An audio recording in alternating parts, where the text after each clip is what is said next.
اعوذ باللہ من الشیطان الرجیم بسم اللہ الرحمن الرحیم۔ ویڈیو شروع کرنے سے پہلے میں آپ کو خبردار کرتی ہوں کہ ہماری یہ ویڈیو بچے اور کمزور دل افراد ہرگز نہ دیکھیں۔ آج میری ویڈیو کا ٹاپک ہے دنیا کے ظالم ترین انسان۔ یوں تو خالق کائنات کی ہر تخلیق ہی حسین ترین ہے۔ چرند، پرند، نباتات، حیوانات، جن و انس سبھی اللہ تعالیٰ کی تخلیق ہیں، لیکن ان سب میں اللہ تعالیٰ نے اپنی جس مخلوق کو بلند ترین مقام دیا ہے وہ انسان ہے۔ جی ہاں، وہ انسان ہی ہے جسے اللہ تعالیٰ نے اشرف المخلوقات قرار دیا ہے، لیکن یہی انسان جہاں اتنا رحم دل واقع ہوا ہے کہ چوٹ کسی کو لگتی ہے، درد اس انسان کو ہوتا ہے، آنسو کوئی بہاتا ہے، یہاں تک کہ کسی جانور کو بھی زخمی حالت میں دیکھے تو تکلیف سے وہ انسان تڑپ جاتا ہے، اور ایسے ہی لوگوں کو تو انسانیت کا زیور کہا گیا ہے۔ یہ وہ انسان تھے جن کے دم سے فلاحی تنظیمیں وجود میں آئیں۔ انہوں نے تو اپنی زندگی کا نصب العین ہی خدا کی بنائی ہوئی مخلوق کی خدمت کو بنا لیا۔ اپنی آخری سانس تک خدمت خلق کر کے اپنے رب کو راضی کرنے میں لگے رہے۔ یہ انسان کی انسانیت کا ایک رخ ہے۔ دوسری طرف دیکھیں تو یہی انسان جب شیطان کے بہکاوے میں آیا تو اس نے ایسے انسانیت سوز مظالم ڈھائے کہ روئے زمین تک تھرا کے رہ گئی، آسمان کانپ اٹھا۔ ان کے نام آج بھی جب بھی اور جہاں بھی لیے جاتے ہیں تو نہایت ہی نفرت اور حقارت کے ساتھ۔ آج اپنی اس ویڈیو میں آپ کو تاریخ کے ایسے ہی چند بد کرداروں کی بربریت و دہشت کی داستان سنانے جا رہی ہوں۔ چنگیز خان، تاریخ کا بدترین ظالم انسان، جو کہ سن 1162 میں پیدا ہوا۔ ویسے تو اس کا اصلی نام تیمور جن تھا۔ جب یہ 9 سال کا ہوا تو اس کے باپ نے مخالف قبیلے کے سردار کی بیٹی کے ساتھ اس کا رشتہ طے کر دیا تھا۔ اس وقت شادی کے لیے 12 سال کی عمر ضروری تھی، اس لیے اس کے باپ نے اسے وہیں چھوڑ دیا۔ اسی دوران اس کے باپ کو زہر دے کر مار دیا گیا۔ تیمور جن یعنی چنگیز خان واپس اپنے قبیلے میں آیا اور اپنی سرداری کا مطالبہ کیا تو قبیلے والوں نے اسے دھتکار دیا۔ وہ اور اس کا خاندان کسمہ پرسی کا شکار ہو گئے۔ یوں 10 سال کی عمر میں اس نے اپنے سوتیلے بھائی کو صرف کھانے پینے کی اشیاء کے حصول کے لیے قتل کر دیا۔ یہ اس کا پہلا قتل تھا۔ کچھ عرصہ غلامی میں گزارنے کے بعد 20 سال کی عمر تک وہ ماہر ترین جنگجو بن گیا۔ لوگ اس کے نام سن کر ہی کانپتے تھے۔ تیمور جن نے منگول قبائل کو متحد کیا اور چنگیز خان کہلانے لگا۔ اس نے اپنی ان فتوحات کے دوران کروڑوں انسانوں کو قتل کیا۔ 1200 عیسوی میں جب دنیا کی آبادی 45 کروڑ تھی، جن میں سے 4 کروڑ کا صرف اس نے قتل کیا۔ وہ اپنے مخالفین کو عبرت کا نشانہ بنا دیتا تھا تاکہ دوسرے لوگ خوف کھائیں۔ اگر مخالفین ہتھیار ڈال دیتے تو خیر ہے، اور جو مزاحمت کرنے پر اتر آتے تو جنگ جیتنے کے بعد وہ ان تمام قیدیوں کو قتل کر دیتا۔ قیدیوں کی آنکھوں اور کانوں میں پگھلا ہوا سیسا یا چاندی ڈال دیتا۔ وہ خود کہتا تھا کہ میں تم لوگوں پر عذاب بن کے نازل ہوا ہوں، یہاں تک کہ نومولود بچوں اور جانوروں تک پر رحم نہ کھاتا تھا۔ یہ وحشی سن 1227 عیسوی میں جہنم رسید ہوا اور بالآخر ظلم کی ایک تاریخ کا خاتمہ ہوا۔ Number 2، Hulagu Khan. Hulagu Khan نامی یہ درندہ چنگیز خان کا پوتا تھا اور اپنے دادا کی طرح یہ بھی بے حد و بے حساب ظالم انسان تھا۔ اس کے باپ کا نام تولی خان تھا۔ یہ ظالم درندہ 1213 عیسوی میں پیدا ہوا۔ یہ اپنے آپ کو ایل خان کہلواتا تھا۔ ایل خان یعنی گریٹ لیڈر کو اس زمانے میں ایل خان کہا جاتا تھا۔ ہلاکو خان بدھ ازم مذہب سے تعلق رکھتا تھا۔ ہلاکو خان کے بھائی منگو خان نے جب گریٹ خان کا عہدہ سنبھالا تو اپنے بھائی ہلاکو خان کو بہت بڑی فوج کا سربراہ بناتے ہوئے حکم دیا کہ جاؤ اور مغربی ایشیا میں جتنی بھی مسلم ریاستیں ان سب کو تباہ و برباد کر کے قبضہ کر لو۔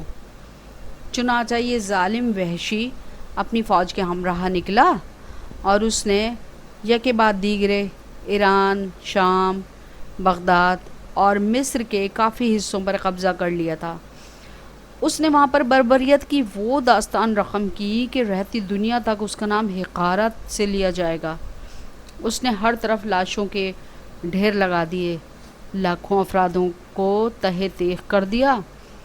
ایک دفعہ ایک ملک کی فتح کے بعد وہ غرور سے سرشار کھڑا تھا۔ فوج کو حکم دیا کہ تمام قیدیوں کے سر قلم کر دو اور انہیں 3 صفوں میں کھڑا کر دیا۔ جلادوں نے قیدیوں کی گردنیں کاٹنی شروع کر دیں۔ انہی قیدیوں میں ایک بزرگ قیدی جان بچانے کے لیے پہلی صف سے نکل کر دوسری صف میں چلے گئے۔ جب دوسری صف کے قیدیوں کی گردنیں کٹنے لگیں تو وہ بزرگ تیسری اور آخری صف میں چلے گئے۔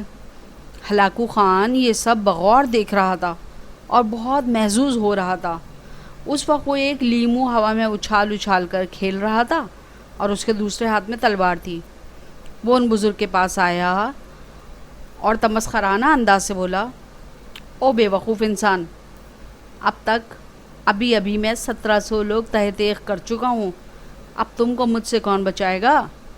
بزرگ نے کہا، میرا اللہ تعالیٰ چاہے تو 1 منٹ میں انقلاب آ جائے اور میری جان بچ جائے گی۔ ہلاکو خان غرور سے پر لہجے میں بولا، وہ کیسے؟ اتنے میں وہ لیمو اس کے ہاتھ سے گر پڑا۔ اس نے چاہا کہ لیمو نیچے گرنے سے پہلے پکڑے، وہ جھکا کہ لیمو بچا لے، لیکن اس کا پاؤں گھوڑے کی رکاب میں پھنس گیا۔ اب وہ زمین پر گر پڑا۔ گھوڑے نے بدک کر دوڑ لگا دی۔ فوج نے چاہا کہ اسے بچا لیں، لیکن اتنے میں گھوڑے نے اسے پتھروں میں گھسیٹ گھسیٹ کر مار دیا، یعنی اس کا چہرہ بھی شناخت کے قابل نہ رہا۔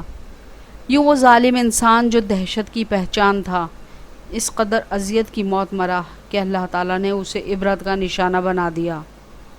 Joseph Stalin. جوزف اسٹالن نام کا یہ ظالم حکمران 1922 سے لے کر 1953 تک روس میں ایک ڈکٹیٹر کی حیثیت سے حکومت کرتا رہا۔ جوزف ظلم و تشدد کی علامت تھا۔ جو بھی اس کے خلاف آواز اٹھاتا وہ اس کو بدترین اذیتیں اور سزائیں دے کر مار دیا کرتا تھا۔ وہ خاص کر ذہین لوگوں، یعنی کہ جو اپنی فیلڈ میں بہترین کارکردگی دکھانے والے لوگ تھے، ان کا بے حد دشمن تھا، کیونکہ وہ لوگ ہی اپنے حقوق کے متعلق اویئرنیس رکھتے تھے، اس کے ظلم کے خلاف آواز بلند کرتے تھے۔ اس وجہ سے وہ ان لوگوں کو گیس چیمبر میں ڈلوا دیتا تھا۔ اس طریقے سے اس نے 30 لاکھ لوگوں کو مروا دیا۔ پول پاٹ نام کا یہ کمبوڈیا کا وزیر اعظم تھا، جو کہ 1975 سے لے کر 1979 تک برسرِ اقتدار رہا۔ اس نے بھی ہزاروں افراد کو مروایا۔ اس کے عہد میں لاکھوں افراد سے، جن میں مرد و عورت دونوں شامل تھے، جبری مشقت کروائی جاتی تھی، یعنی وہ سب سے بیگار کا کام لیا کرتا تھا۔ اب اس میں سے چاہے کوئی عورت یا مرد بیمار پڑ جاتا اور وہ کام کے قابل نہیں رہتا، تو وہ سزا کے طور پر ان کو انتہائی یخ پانی، جو کہ گردن تک ہوتا تھا، اس میں کھڑا کر دیتا تھا کہ وہ بیمار انسان، عورت یا مرد بے ہوش ہو جاتے، پھر ان کا جسم اکڑ جاتا اور اسی حالت میں وہ موت کا شکار ہو جاتے۔ کہا جاتا ہے کہ اس نے جتنے افراد کو قتل کیا، اس نے ان انسانوں کی کھوپڑیاں بھی جمع کر رکھی تھیں تاکہ دوسروں کو عبرت حاصل ہو سکے۔ جوزف مینگلے نازیوں کا ڈاکٹر تھا۔ وہ موت کے فرشتے کے نام سے مشہور تھا۔